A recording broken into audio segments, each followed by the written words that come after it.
بسم اللہ الرحمن الرحیم نحمدہ ونصلی علی رسولہ الکریم اما بعد فاعوذ باللہ من الشیطان الرجیم بسم اللہ الرحمن الرحیم وَلَقَدْ أَنزَلْنَا إِلَيْكَ آيَاتٍ بَيِّنَاتٍ وَمَا يَكْفُرُ بِهَا إِلَّا الْفَاسِقُونَ وقال النبی صلی اللہ علیہ وسلم كُلُّكُمْ رَاعٍ وَكُلُّكُمْ مَسْئُولٌ عَنْ رَعِيَّتِهِ أو كما قال علیہ الصلاۃ والسلام۔ حضرات سامعین اکرام، جیسا کہ آپ حضرات کو اس بات کا علم ہے، ہمارا یہ چینل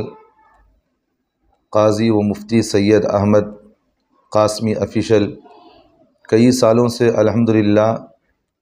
اس چینل کے ذریعے سے دینی خدمات انجام دیے جا رہے ہیں، جس میں جدید مسائل پر اور اسی طرح موجودہ حالات پر محقق اور مدلل انداز سے بیانات وغیرہ ڈالے جاتے ہیں،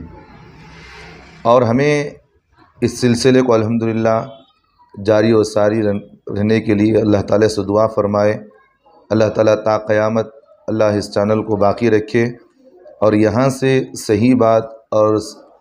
صحیح علم لوگوں تک پہنچتے رہیں، اور اللہ تعالیٰ اس چینل کو مخلصین کے ذریعے سے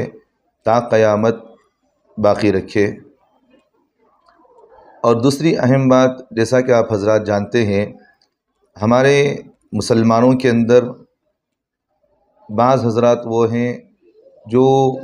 اللہ کے رسول صلی اللہ علیہ وسلم کے نام لے کر نئی نئی چیزیں لوگوں کے درمیان بیان کرتے ہیں، جیسا کہ اللہ کے رسول صلی اللہ علیہ وسلم کا فرمان ہے،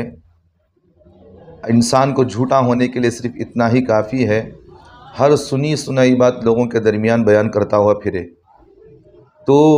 قرآن کیا ہے، حدیث کیا ہے، اس کا علم تو نہیں ہوتا، اور قرآن پاک کے اندر اللہ تعالیٰ کیا فرماتے ہیں اس کا بھی علم نہیں ہوتا، اور حدیث قدسی کے اندر اور حدیث پاک کے اندر سرکار دو عالم صلی اللہ علیہ وسلم نے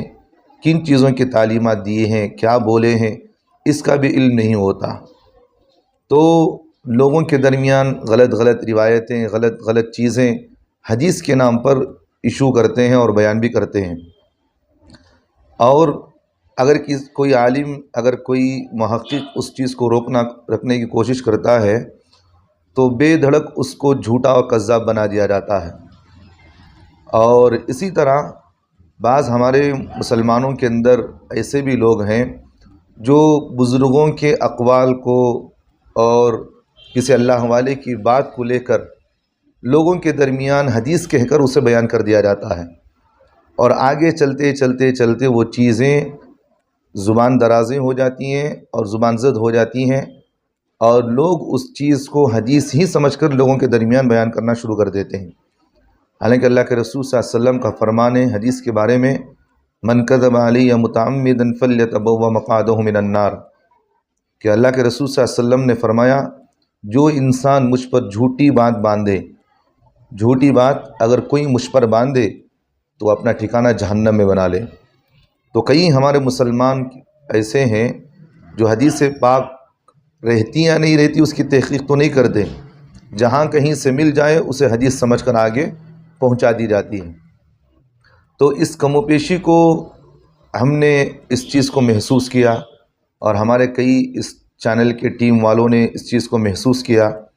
تو ہم لوگوں نے سوچا کہ یہاں سے روزانہ ایک غیر معتبر روایتیں جو ہمارے مسلمانوں کے اندر زبان زد ہیں، موضوع روایتیں اور غیر معتبر روایتیں ہیں، انشاءاللہ ان چیزوں کو روزانہ اس چینل کے ذریعے سے اپلوڈ کیا جائے گا۔ کبھی کبھی ایک بھی آئے گی، کبھی دو موضوع روایتوں کو آپ حضرات کے سامنے بیان کیا جائے گا۔ اس کو آپ حضرات بھی سنیں اور دوسروں تک اس کو پہنچائیں، اور خود بھی عمل کریں اور دوسروں کو بھی عمل کی تلقین کریں۔ اگر کوئی اس طرح کہتا ہے تو اسے آپ ثبوت کے طور پر بتا بھی سکتے ہیں، اور انشاءاللہ جو بھی حدیث ہم بیان کریں گے اس کی تحقیق ساری چیزیں ہم لکھ کر بھی ڈالیں گے آپ حضرات، تاکہ اس کو مدلل انداز سے وہاں تک پہنچائے۔ اور دوسری اہم بات اسی طرح یہ ہے کہ بعض ہمارے مسلمان طبقوں کے اندر جو لوگ ہیں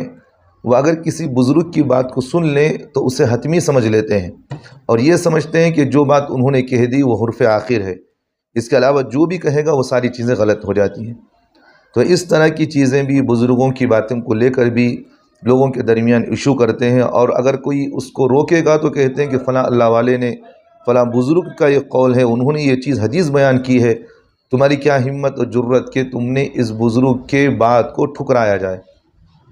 تو اگر کوئی اس بزرگ کی بات کو اگر غلط ثابت بھی کر دے تو کہا جاتا ہے کہ یہ گستاخ اولیاء ہے، گستاخ صحابہ ہے، گستاخ رسول ہیں، اس طرح کے الفاظ سے اسے نوازا جاتا ہے۔ تو لہٰذا ہم نے اس چیز کو محسوس کیا،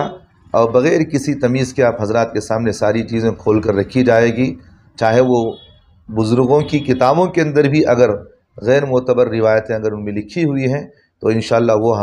وہ چیزیں بھی آپ حضرات تک پہنچائی جائے گی۔ آپ حضرات روزانہ اس کو سنیں اور دوسروں تک بھی انشاءاللہ پہنچانے کی کوشش کریں۔ اللہ تعالی ہمارے ان محنتوں کو اور کاوشوں کو صرف قبولیت سے نوازے، اور جو لوگ ہمارے ساتھ کام کر رہے ہیں اللہ تعالیٰ ان کی ایمان کی، اعمال کی عزت و آبرو کی حفاظت فرمائے، اور اللہ تعالیٰ دونوں جہاں کی کامیابی کے فیصلے فرمائے، دونوں جہاں کی سرخ روئی نصیب فرمائے، اور دونوں جہاں کی عزتیں اور سربلندیاں نصیب فرمائے۔ آمین ثم آمین، وآخر دعوانا الحمد للہ رب العالمین۔